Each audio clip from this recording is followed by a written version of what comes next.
must we associate feelings with everything? I mean, it's fashion now. It's clothes. Yeah, but they're like, no, this is my personality. This is my brand. This is everything. And it has to represent great, grand, wonderful. all the communities. Go cry in your support closet in your Abercrombie clothes and your Abercrombie catalog.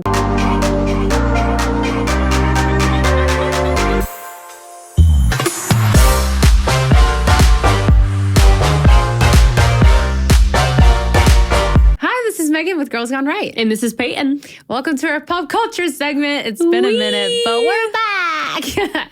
Today we're going to talk about Abercrombie. What?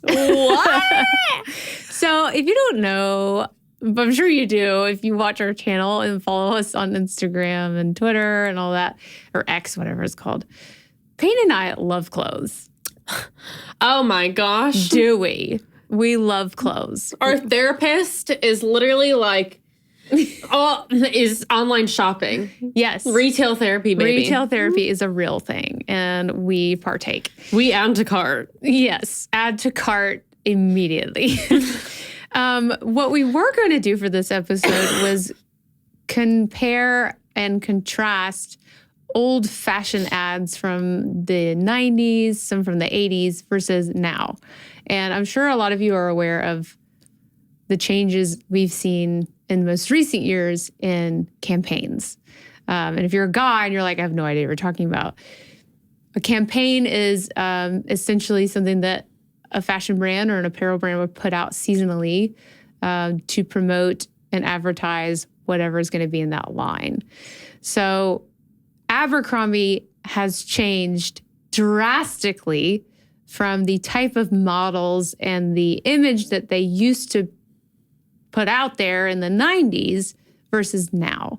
And we just find that so very interesting. And so to get this started, we kind of have to go back and do a little bit of a history lesson with Abercrombie. And if you're like, oh my God, boring, it's actually really interesting. So Abercrombie was founded in 1892 in New York City by David T. Abercrombie. And it started as an elite outfitter of sporting and excursion goods. So this was like expensive shotguns, fishing rods, fishing boats, and tents. Wow. Yeah, very interesting. In 1976, Abercrombie filed for Chapter 11 bankruptcy protection and closed its New York flagship store. And in 1978, Oshman's Sporting Goods bought the name for $1.5 million cheap. Could you imagine trying to buy Abercrombie now? And relaunched the company as a mail-order retailer specializing in hunting wear and novelty items, and opened retail stores in Beverly Hills, Dallas, and New York City. So it's just interesting to see and hear and read that Abercrombie was a sporting goods retailer before they were anything else. In 1998, Oshman's sold the brand to The Limited, which is a parent company to other brands like Victoria's Secret. If you're a girl my age, Limited too. And then shifted Abercrombie's focus to young adults and was later spun off as a separate publicly traded company and eventually grew into one of the largest apparel firms in the U.S. This is where we experienced a little bit of drama. In 2013, well, actually before this, the former CEO, Mike Jeffries, was quoted saying, we want to market to cool, good-looking people. We don't market to anyone other than that. Not a good thing to probably say, but if you know your market and you know what your line is, I don't see anything wrong with saying that. It's also interesting to look back, and I just remember going through the mall when I was in high school, and it was like Hollister and Abercrombie were the stores that had naked, like literally guys with their shirt off standing outside the store, and like they would spraying the cologne, like you couldn't see in there because the lights, you still can't see, the lights are so dark, and all their sizes were so small. Like everything was low rise. It was like a very sexy look, the shortest shorts. So like obviously then people had to shop there because they just didn't have they didn't make anything for curvy gals. Yeah. And they made everything very like sexy and chic, and they obviously targeted a certain demographic. Oh yeah, for sure. And Mike Jeffries, the former CEO, he stepped down in 2013 due to that comment, and investors calling for his dismissal, citing poor performance due to poor leadership and Abercrombie's growing irrelevance with its core demographic. That's not to mention his history of making public statements about the exclusivity of the brand when it comes to plus-size shoppers. The company shares surged 7.3% following the letter's publication. This is from fashionista.com. So their rebrand. So we just kind of touched on the fact that they didn't really have a whole lot of apparel made for plus size or just bigger people in general. And so in 1988 to 1999 is when we saw what we know as Abercrombie. So in these years, Abercrombie took to rebranding itself into a more youthful, preppy apparel company with an outdoorsy theme that stuck to its original roots. They shifted to woven shirts, denim skirts, cargo shorts, wool sweaters, polo shirts that we know. You know, the guys used to wear 2 polo shirts with the collars popped. I don't know if you had any douchebags that did that at your high school with puka shell necklaces.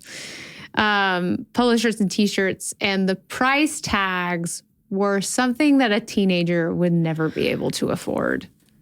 I mean, the T-shirts were like, what?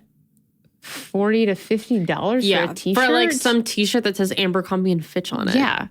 So lame. Yeah. But back in the day, they were so cool. They were so cool. And throughout the 90s is when they started to see a huge gain in their profit, making $85 million in 1992, $111 million in 93, $165 million in 94. And the turning point came from their marketing campaign. So we come back to that word, campaign. They hired out a photographer known for his beefcake style of photos. You see where I'm going with this, if you know Abercrombie. Bruce Weber. So he was hired out to do the photo shoots for Abercrombie and their campaigns. And he kind of made Abercrombie what we know to be Abercrombie, which is why we're here talking about this. So the beefcake photos from the 90s that progressed into the 2000s is what really launched Abercrombie's success in marketing to young people. You walked by the store, you saw the hot naked guys on the back wall. I mean, I went in there just to look at the wall. Yeah. I knew I couldn't afford anything in there. I just wanted to go look at the wall. Yeah. It was like very aesthetic. It was like the cool kids. Yeah. And yeah, again, it's like the hot models. Everyone that worked at those stores was hot. They didn't have an ugly person in that store. And that was part of their hiring process. Yeah, like they actually genuinely, they did what you're not supposed to do, and they hired people based on looks. Mm-hmm. You had to look skinny. You had to be hot. They didn't have anyone ugly working there because they needed people to promote the brand, which was hot, sexy beach gals. And as messed up as that is, it worked. It worked. It worked. So the beefcake style photos from the 90s that progressed into the 2000s, the fashion photography not only appealed to young women, but also to young men and the gay community. You had models like Channing Tatum, Ashton Kutcher, Olivia Wilde, Heidi Klum, and so many other celebrities that we know today that modeled for Abercrombie at some point. But the one thing that these people all had in common was what? Being hot. They were hot. Being hot. They were really hot. And honestly, like what they say is true. Unfortunately, sex sells. This is in every industry. In car industry, in alcohol, sex sells. Like to have someone sexy on the cover of a magazine. Bud Light back in the day knew this because they would sell. Yeah, they would have girls in bikinis with a beer. Like, what does a naked girl have to do with a beer? Nothing. But sex sells. And unfortunately, there is such a thing as beauty, and there is like. I forgot what the saying is, but like we all know what beauty looks like. Yeah. And we all have an eye for it. And we'll be like, that is like, we all understand what sexy looks like. And it does sell. You're more attracted to that. It is biological. Yeah, 100%. I agree. But if we fast forward to their most recent rebrand, there is a significant difference not only in the apparel, but in the campaigns. So the line dropped the big logos and the surfer douchey polos. And now they're really catering to more fashionable young women that just want to look cool and look good. There's something good. It feels really good when you put on an outfit and you're like, I look good. And I think that's what they're trying to do here. And I actually love where they've gone as a fashion brand. Yeah. Like I love so much Abercrombie now. Yeah. Great jeans. Yeah. Like I love, like, besides the political stuff behind it, I love that they are not selling those dang Abercrombie t-shirts anymore. Yeah. They totally dropped that. Yeah. And it's like actual, like, so there's like a big trend that all these like fashionistas on the social media talk about, and it's like the time capsule look. Like, you want something that's going to be timeless, that's not fast fashion, that you're not just going to go out and buy a t-shirt that says Abercrombie and Fitch on it, and it's not going to be cute in it's like 2 years Juicy from Couture now. Jumpsuits. Yeah, like you want something suits. that's going to be like timeless, like a white blouse that you're like this. It's not going to have a date to it. No. So I like that they're gearing more towards that, getting away from that fast fashion, cringy look, putting their logo on everything, and more just like simple and timeless. I'm sure it'll come back eventually. Everything does. I hope not. In 2021, the company took to TikTok and used social-first marketing to showcase their rebranding through influencers of all sizes. So this is from Teen Vogue. This is, quote, "Over the past few years, we've been laser focused on listening to our customers, and TikTok has been the perfect platform for fostering that communication." This is Carrie Collins-Krug, Abercrombie's brand senior vice president and head of marketing. She said, "We watch the reviews in hauls of our products. We take notes of how people describe the quality and fit. There's an authenticity innate to TikTok and its entire community that has allowed us to humanize Abercrombie. It's clothes." TikToker Celesta stated that she has been a longtime customer of Abercrombie and how she has seen a vast difference in the old Abercrombie versus the new. She said, "Being Asian American, none of the models looked like me." She said, "Of the early to mid-aughts Abercrombie and Fitch, it didn't feel the most inclusive. Abercrombie was selling us this idea of being white, skinny, and beautiful. I've slowly started to see the changes they were making with the clothes." I mean, yeah, but as unfortunate as it was in the 90s, I think companies were more comfortable catering to their demographic. And I'm not saying that there weren't, Asian girls or Asian boys out there wanting to see somebody that looked like them in a campaign, or they weren't buying Abercrombie. Their demographic was white people. Yeah. And so what made them the most money? Catering to white people. I mean, hey, if that's where your business goes, sometimes it's just about business. It's just about business. The brand also did a collaboration with Style, Not Sized, to push body positivity. One of the models was quoted saying, "It's mind-blowing how much more of you can show when brands aren't the ones judging, and how much society changes when they aren't being told by the industry what is beauty." I don't give a shit about any of that. I don't either. I'm sorry, there is such a thing as a beauty standard. Yes. Lizzo's fat. Yes. There are models that are overweight and obese, and that's fine. And I'm sorry. There's a standard. I refuse to call those women models. No. You're not a model. No, you are, you are a diverse hire. You're a diversity hire, but and like you just happen to have a beautiful face. Yeah, you have a pretty face, but you are way overweight. Like that's not pretty, and it's not pretty that you're killing yourself. Fashion is fashion. Like the beauty of fashion and what has made a supermodel in the past has been this iconic look of call it like I see it. You may hate what I'm about to say, but stick figure. That is what was considered to be beautiful in fashion. And sometimes androgynous, because it was interesting. And fashion is interesting. It's a creative outlet for people to design clothes and to design apparel. It's not made to make you feel something when you look at the photos. You feel something when you put the clothes on. But designers, when they're dressing these models, they're looking at how it falls, how it drapes, how it fits, how it flows on a skinny model because the visual is more appealing. Yeah. And that's the facts. That's the facts. We've been influenced over time to think what is considered to be beautiful. We've been influenced to think a certain way about what is beauty, what is the beauty standard. And to me, seeing a 300-pound woman walk down a runway is not beautiful. No. And everyone knows that. Even if you say that you accept that and that you think that's beautiful, you know it's not. No. You know you're just saying that because you think it's inclusive. There's no way there's a beauty standard.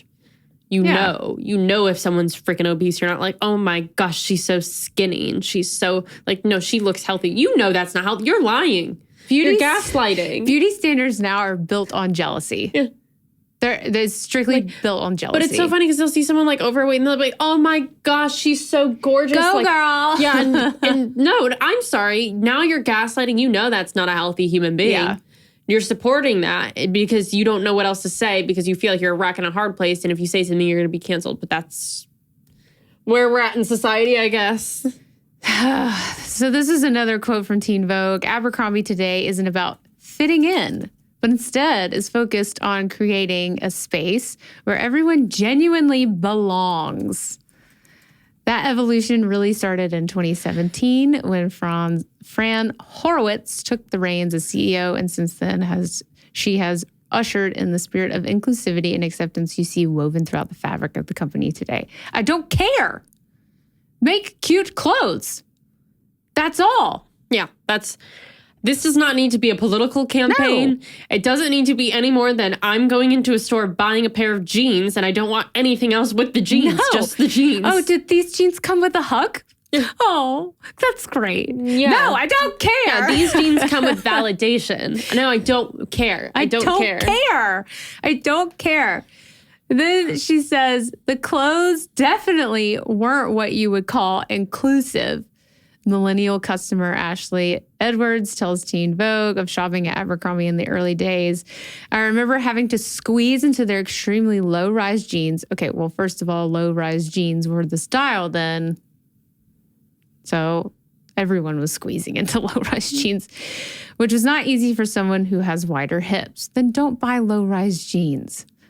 The ads were the very opposite of inclusive. Everyone was tall, white, and blonde. Ashton Kutcher's not blonde. She abandoned both the preppy style and the retailer for several years with the brand's more modern, staple-focused offering drew her back in. I love what they're doing and how they're using real-looking people in their ads. Inclusivity is so much more than the models you cast for a photo shoot. It also means weaving considerations for gender, body shape, size, height, and ability into your designs. Here's the thing. Cool, yes. When it comes to the actual product, I think all of that is fantastic. I think that you should have, especially if you want to make money, sizes that cater to a lot more people. But what does the campaign have anything to do with that? Mm-hmm. It's a product. Now, on the website, sure, show it on a slimmer girl and then show it on a bigger girl. Mm-hmm. Fine. But what does the campaign itself have anything to do with how you feel? Yeah. Everything's about feelings. It's not about business anymore. Businesses aren't just about selling things. They're about also selling you their values and what they think. Yeah. and what they think is wrong. I'm sorry. It's more like, I feel like they're just trying to make us feel bad. Yeah. Like, everyone's entitled to their own opinions, but yours is wrong. Yours is wrong. Yeah, that's the difference. So I would say, like, continue to fit to the everyday average woman. Yeah. That's fine. And as a company, as a brand, because that is how you profit. Mm-hmm. But to push an inclusive agenda behind it is not fashion. It's political. The reason why we can say that this is wrong and we're right is because, I'm sorry, you're promoting something that's killing people. That is one of the highest, like the number one killer in the U.S., obesity. Yeah. So I'm allowed to say that that's wrong because you're promoting something that is going to possibly lead to someone's death and the downfall of their health. So I think that's wrong. Just like I don't promote drug dealers selling heroin to people. Yeah. I don't promote people selling obesity to other people. Or trans. Yeah, I don't promote doctors selling shit to other people to YouTube won't let me say it, but you guys get the point. It's like I'm not going to promote something that is going to be the demise of someone. Yeah. We're allowed to promote a healthy lifestyle, and you know what? The shoe falls on the right side of the aisle. Yeah. Well, you know, I never went into Abercrombie and looked at the photos or the magazines or the catalogs that would come in and be like, well, I want to look like her. I'm not that skinny. I want to be skinny like her. Mm-hmm. I was like, that's cute. I kind of want that. Yeah, it's like I'm selling. I'm not buying it because I like how they look. Yeah, I'm buying it because I like the product. Yeah, I'm buying the product, not the girl that it's on. Yeah. That would be prostitution. That would not be good. No. So it's like, why must we associate feelings with everything? I mean, it's fashion now. It's clothes. Yeah, but they're like, no, this is my personality. This is my brand. This is everything. And it has to represent great, wonderful. All the communities. Go cry in your support closet in your Abercrombie clothes and your Abercrombie catalog that shows, you know, obese people and ugly people. I'm sorry. Don't be sorry. I'm not offended. I saw one of their most recent campaigns and like there was not a single attractive person in it. And trans people.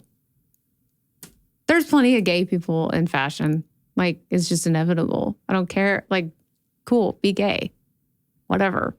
But like, you're catering to a young demographic and you're showing trans people. Like, there's an agenda here. Yeah. A clear agenda. The wrong agenda. The wrong agenda. So, guys, clothes are clothes. Fashion is fashion. And I'm going to continue to add to cart. Bottom line is I'm still buying. Bottom line is I'm still going to buy the clothes. And I'm not going to get my feelings hurt if there's a fat chick modeling. Yeah. Yeah, I mean, like, I just as like if it's a skinny girl and I'm not like not skinny, I'm like, I don't care. It has no like that doesn't make me feel so I want what I want and it's a transaction. Yes. Like I'm giving you money, you're giving me a product, you're not giving me your morals and values that are absolute shit.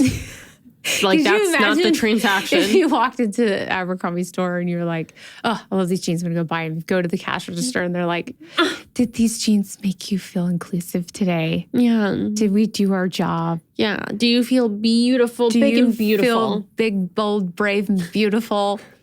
Do you feel like a big, voluptuous woman that just needs to be taken care of? So, first of all, screw you, Abercrombie. Second of all, we're still buying your stuff. Yeah, we're still going to buy it. Yeah, but screw you. We don't like that you're doing it. We're allowed to speak up. I'm sorry, like, I love their jeans, and sometimes it's hard to find another jeans that I like. They have great bodysuits. Yeah, they honestly have really great clothes. I'm like, listen, guys, like, you guys know what it's like. It's hard being a conservative because you can cancel all of these businesses, right? And you're like, well, I'm never going to shop them again. But like, now you have nowhere else to really shop. Like, you are supposed, it is great to shop your values. And when you can do it, like, Yakum Apparel, love their workout stuff. And I like to, like, we wear WSI stuff. And it's nice to be able to support something that has your values. And I get that. And I do want to support businesses that support me.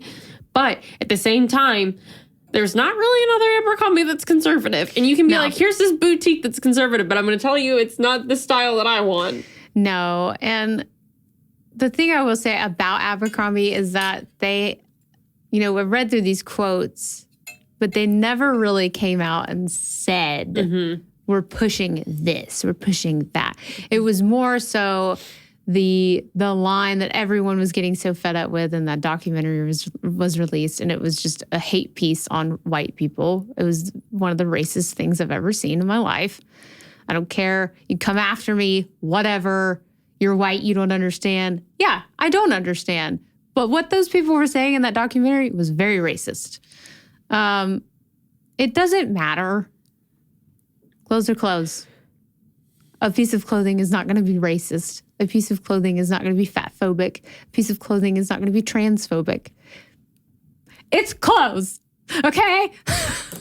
It's just clothes. Just clothes. Just let me add to cart. Let me just add to cart. Yeah, let me add to cart without feeling a hint of guilt. Just buy it.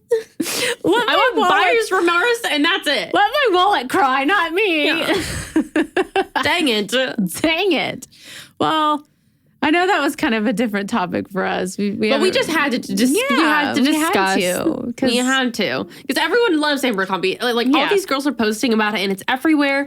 And it's like one of these brands that they're just not going away, right? Like I mean, granted, if you walk up to some random girl like, oh my God, I love your pants, where'd you get them? They're going to say Abercrombie.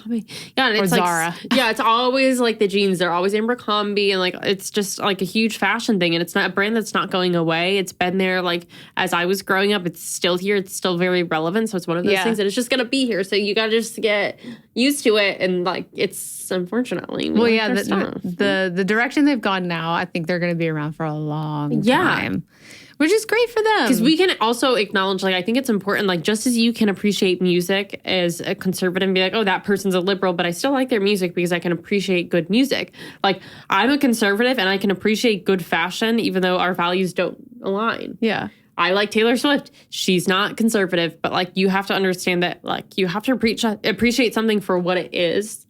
Maybe it's a reverse psychology thing. Maybe we just, as conservatives, just start buying up all the Abercrombie and then promoting it on social media and being like, see, conservatives wear Abercrombie too. I'm wearing Abercrombie. Yeah. Conservatives love Abercrombie. Yeah. Look how stylish we are. We can be stylish too without, catering to the woke mob. It's a hard topic, and I know like a lot of conservatives are really gung ho and like, no, you don't shop Lululemon because they're not conservative. But like, okay, well, I need good workout clothes. I'm sorry, there's not always going to be an alternative, and sometimes it's not as easy as just don't shop there. Yeah. Sometimes, like, in my opinion, I'm not there yet. I love Nikes. I can't cancel Nike because I love my Nike shoes. I love working out in them. Well, I think that there's like everyone has like a brand or like something that they like that there's not a good equivalent to in the conservative market. Oh yeah, I mean, and like you just can't get rid of like they like cancel Target makeup. I mean, it's so inclusive. So many ads now with guys and makeup, and I'm like, why?